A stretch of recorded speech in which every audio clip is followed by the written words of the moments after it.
In tonight's Lily Reads Stories, I will read on the story of Aquarius. On a clear night, you might also be able to see Aquarius in the sky. What is called the Aquarius constellation came to be from myth told long ago. The common Greek myth of Aquarius is about a young man named Ganymede who is captured by the Greek god of sky and thunder Zeus. Once upon a time, in the ancient lands of Greece, long before water was spilled from glass or plastic, there lived the humble Ganymede. Ganymede was well-liked and beautiful in his ways. He was graceful yet eccentric, smart yet modest. However, he was disliked by his father, who had also been a handsome and loved man in his youth. It came as no surprise to many of the Greek gods when Ganymede caught the attention of Zeus, who was known to admire the intricate creations of man that he came to observe. After a few years living amongst his fellow Greek people, Ganymede's father was approached by Zeus. Zeus quickly offered the boy's father an unfathomable number of horses in exchange for the boy. Ganymede's father cackled to himself, as he would have traded his son for a cup of wine.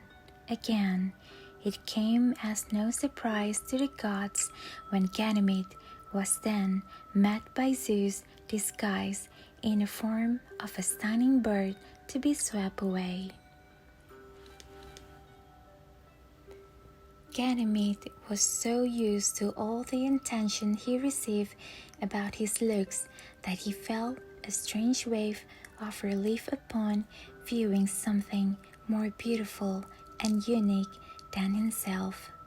Of course, Ganymede had heard of Zeus and his abilities to turn into other things, and he suspected something was strange about this creature that he had never seen nor heard of during his studies. He climbed on the bird's back as it knelt and gestured towards him. Ganymede's suspicions, however, were confirmed when the bird began to fly straight towards the heavens of Olympus. Upon entering these heavens, Ganymede was immediately set to work by Zeus. Ganymede's movement was so graceful, however, that Zeus thought it would be disgraceful to have Ganymede doing any hard labor. So Zeus asked that the boy bear the water for all gods in heavens. Day after day, Ganymede poured wine, juice, and water for all those that invited him and didn't mind the time he was allowed to rest and be leisurely amongst the greatest Greek gods. One day, as Ganymede was pouring an unusually large amphora of wine for the Queen of Gods, Hera, he noticed a plot of land underneath a room that boasted many horses galloping within a gated ring. He recognized the house as his wicked father's and sought immediate revenge on all who had betrayed him. He took the amphora and began to pour the liquid down onto the land. Hera saw this and smiled to herself. She did not stop Ganymede. Her silence instead inspired him to pour more. Ganymede poured and poured and poured.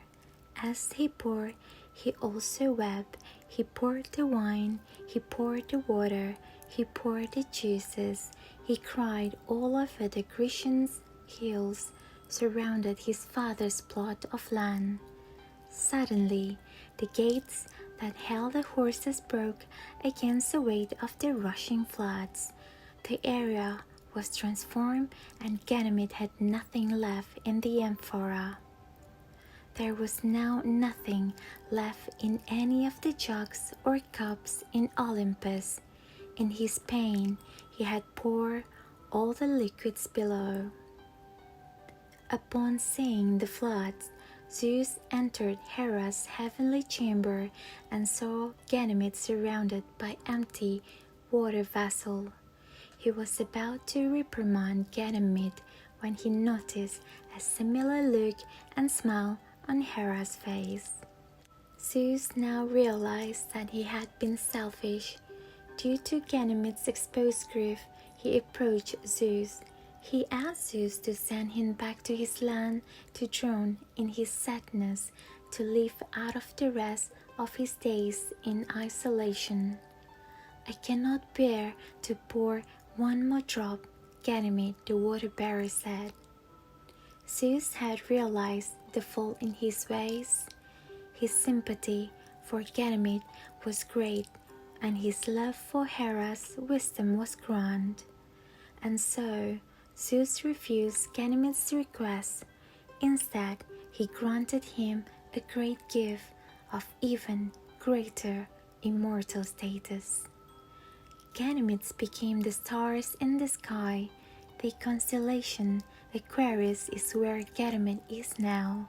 He observes exceptionally, and he gazes restfully at the water pouring out beautifully with grace on its own below him. The end.